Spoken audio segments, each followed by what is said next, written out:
Hello guys, आप सबका एक बार फिर हमारे चैनल पर स्वागत है। Click to learn produce by Yash Mishra. हम पिछली बार आपसे जिक्र किया था इस टॉपिक का, हमने किसका, कूलाम बल का और वैद्युत आवेश का। आज हम फिर इस टॉपिक पर नए वीडियो के साथ मिल रहे हैं। आज ये कूलाम आ गए आखिरकार। हमने कई दिनों से इंतजार करा ये कूलाम कौन थे। आखिरकार वो दिन आ गया, कूलाम बल और कूलाम का नियम समझने का। चलिए विदाउट एनी डिले हम चालू करते हैं अपने इस नए टॉपिक पर। और एक बात और, आपने उस वीडियो पर अधिकतर व्यू दिए, आप लोगों का धन्यवाद। आइए आगे हम बढ़ते हैं। कूलाम बल। कूलाम बल दो स्थिर बिंदु आवेशों के बीच लगने वाला वह बल है जो उन दोनों आवेशों के गुणनफल के समानुपाती तथा उन दोनों आवेशों के बीच के दूरी के व्युत्क्रमानुपाती होता है। व्युत्क्रमानुपाती और समानुपाती का मतलब क्या है? जिस दर से आवेश बढ़ेगा उस दर से बल भी बढ़ेगा। यदि Q1 Q2 दो आवेश हैं, इनका गुणनफल ऐसे है। जिस दर से अगर आवेश आप बढ़ाएंगे उस दर से बल भी बढ़ेगा, जिस दर से घटाएंगे बल भी उस दर से घटेगा। उसी प्रकार व्युत्क्रमानुपाती का मतलब ये है कि यदि ये दूरी व्युत्क्रमानुपाती है, दूरी अगर आप बढ़ाएंगे तो बल घटेगा, और यदि कम करेंगे तो बल बढ़ेगा। व्युत्क्रमानुपाती का यह मतलब है। चलिए चालू करते हैं, परिभाषा से देखते हैं क्या है इसका मतलब।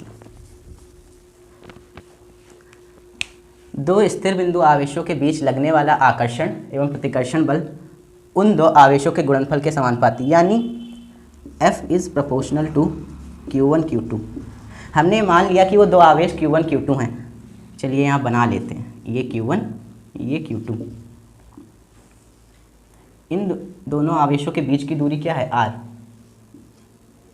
r मीटर दूरी पर ये दोनों आवेश रखे हैं। अब नियम के हिसाब से, नियम तो यह कहता है कि दोनों आवेशों के गुणनफल के समानुपाती लिख दिया, और यह भी कहता है कि दूरी के वर्ग के व्युत्क्रमानुपाती होता है। चलिए वो भी नोट कर लेते हैं।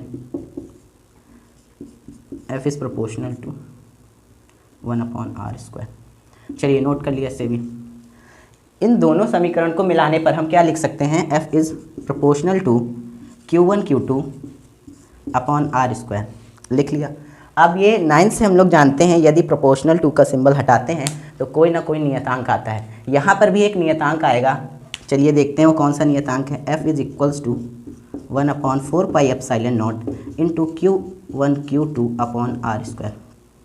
ये नियतांक आया 1/4 पाई एप्सिलॉन नॉट। इसे एप्सिलॉन नॉट पढ़ते हैं, epsilon nought 1/4 pi epsilon nought, या एप्सिलॉन 0 भी इसे पढ़ सकते हैं, काफ़ी लोग पढ़ते हैं। 1/4 पाई एप्सिलॉन नॉट, इसकी वैल्यू एक नियत रहती है। वो वैल्यू क्या होती है? चलिए उसको भी लिख देते हैं। Here 1/4 pi epsilon nought is equals to 9 × 10⁹। अब बल की यूनिट तो न्यूटन ही होगी, ये 9th में भी हमने पढ़ा, न्यूटन। यदि इसकी यूनिट यानी मात्रक की बात करनी हो तो कैसे निकालेंगे?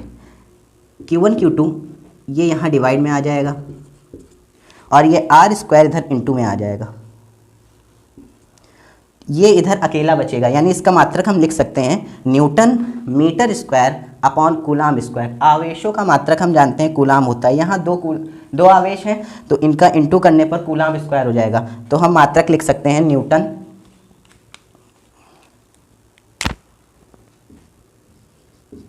इसका मात्रक लिख सकते हैं newton metre square upon coulomb square. एक बार फिर समझ लेते हैं। नियम यह कहता है कि दो स्थिर बिंदु आवेशों के बीच लगने वाला आकर्षण एवं प्रतिकर्षण बल उन दोनों आवेशों के गुणनफल के समानुपाती तथा उनके बीच की दूरी के वर्ग के व्युत्क्रमानुपाती होता है। हमने जो नियम कहता है उसी हिसाब से उतार दिया। F is proportional to Q1 Q2, दोनों आवेशों का गुणनफल करवा दिया। देन उसके बाद inversely proportional, F is inversely proportional to 1/r², ये भी कर दिया। दोनों को साथ में लिख दिया। F is proportional to Q1 Q2/r²।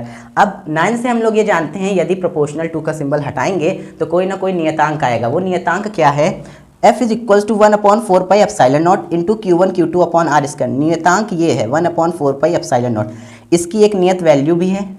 क्या है वो वैल्यू? 9 × 10⁹। अब इस बल का तो न्यूटन होता है, सबको पता है। अब अगर हम इस नियतांक की मात्रक की बात करें तो कैसे निकाल सकते हैं? इधर आवेश ऊपर गुणनफल में है तो इसको हम नीचे डिवाइड में ले आएंगे। उसके बाद ये दूरी है, इधर डिवाइड में है, उधर इंटू में आ जाएगी। तो इसका मात्रक हम लिख सकते हैं एफ का मात्रक क्या है? न्यूटन। आर दूरी है तो इसका मीटर, और कूलाम आवेश का मात्रक कूलाम होता है, newton metre square upon coulomb square. इसके मात्रक की बात कर ली। अब एप्सिलॉन नॉट ये नया वर्ड है हमारे लिए, ये क्या है इसको समझ लेते हैं। चलिए पहले आप इतना स्क्रीनशॉट ले लीजिए, उसके बाद बात करते हैं आगे।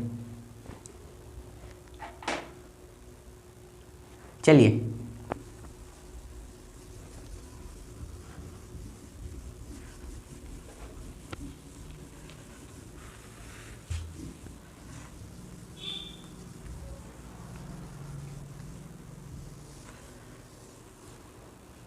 एप्सिलॉन नॉट क्या है?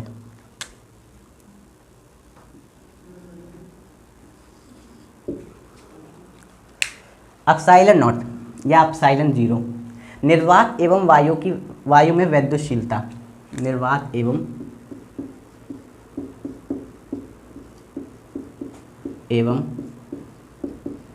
वायु में वैद्युतशीलता।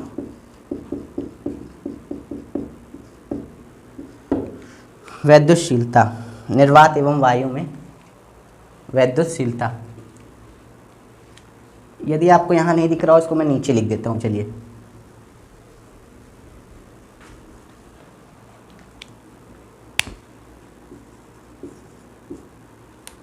निर्वात एवं वायु में वैद्युतशीलता।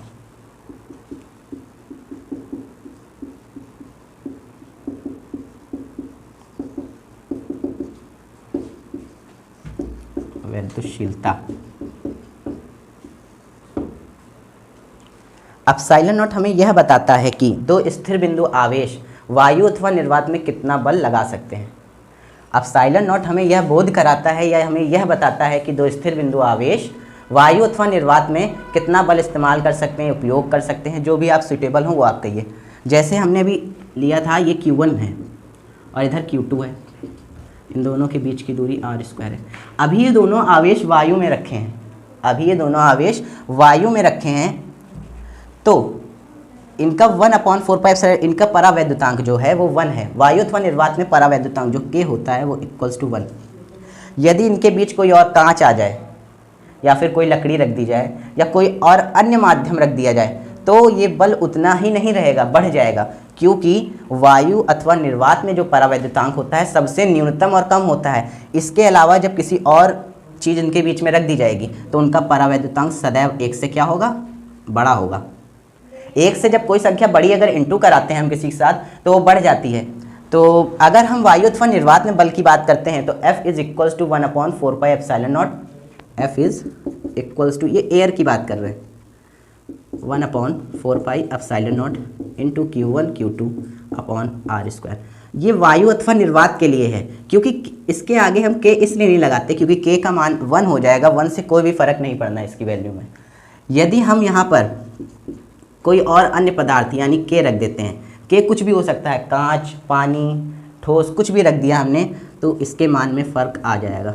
1/4πε0 इंटू यहाँ K करना पड़ेगा Q1 Q2 अपॉन r², ये करना पड़ेगा K का इंटू। इसी प्रकार एप्सिलॉन नॉट हमें यह बताता है, हम एप्सिलॉन नॉट पर थे, आइए उसकी बात करते हैं। एप्सिलॉन नॉट हमें यह बताता है कि दो स्थिर बिंदु आवेश वायु अथवा निर्वात में कितना बल लगा सकते हैं। एप्सिलॉन नॉट का भी एक नियत मान होता है, वो यह होता है एप्सिलॉन नॉट = 8.85 इंटू 10⁻⁻²। अब इसके मात्रक की अगर बात करनी है तो कैसे मात्रक निकालेंगे? यहाँ देखिए एप्सिलॉन नॉट यहाँ है, यदि इस पूरे को इधर हम इंटू में ले आते हैं तो 4π epsilon not = 1/f into Q1 Q2 upon r² हो जाएगा ये। उसके बाद मुझे एप्सिलॉन नॉट की वैल्यू चाहिए, मुझे इधर अकेला एप्सिलॉन नॉट करना पड़ेगा, तो ये 4π इधर डिवाइड में आ जाएगा। Epsilon not = 1/4πf into Q1 Q2 upon r। ये तो वैल्यू है, इसका तो मात्रक कुछ होगा नहीं। अब 1/f न्यूटन, यानी नीचे न्यूटन है और नीचे क्या है? दूरी। दूरी का कितना मात्रक होता है? r², यानी मीटर है, मीटर स्क्वायर कर दो। दूरी r² है, यानी दूरी का मात्रक मीटर होता है, मीटर स्क्वायर कर दिया। ऊपर कूलाम 2 बार है इंटू में, तो कूलाम स्क्वायर। तो इसका मात्रक क्या हो गया? इसका मात्रक बन गया हमारा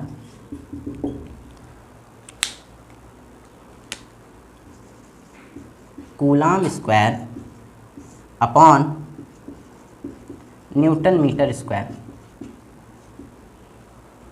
न्यूटन मीटर स्क्वायर। एक बार फिर एप्सिलॉन नॉट क्या है? एप्सिलॉन नॉट हमें यह बताता है या बोध कराता है कि दो स्थिर बिंदु आवेश वायु अथवा निर्वात में कितना बल लगा सकते हैं। वायु अथवा निर्वात में, वायु अथवा निर्वात क्यों ऐसा? ये अभी आवेश दोनों वायु या निर्वात में रखे हैं। वायु अथवा निर्वात में के यानी परावैद्युतांक 1 होता है, तो इसको यहाँ शो नहीं किया जाता। यदि इनके बीच कोई और परावैद्युतांक आ जाएगा उसका मान ऑलवेज जो रहेगा 1 से अधिक रहेगा, तो यहाँ वैल्यू में फ़र्क आ जाएगा। इसलिए ये जो हमारा सूत्र बना या कूलाम के नियम से जो हमने सूत्र बनाया बल का, वो वायु अथवा निर्वात के लिए है। जब भी कोई परावैद्युतांक रख दिया जाएगा तो वहाँ नीचे हमें एप्सिलॉन नॉट के बगल में के लगाना पड़ेगा और उसकी वैल्यू हमें गिवन होगी। चलिए, एप्सिलॉन नॉट की वैल्यू हमने एक नियत दी रहती है, वो क्या है? 8.85 × 10⁻12। इसके मात्रक भी हमने निकाल लिया, coulomb square upon newton metre square. चलिए स्क्रीनशॉट ले लीजिए यहाँ तक आप।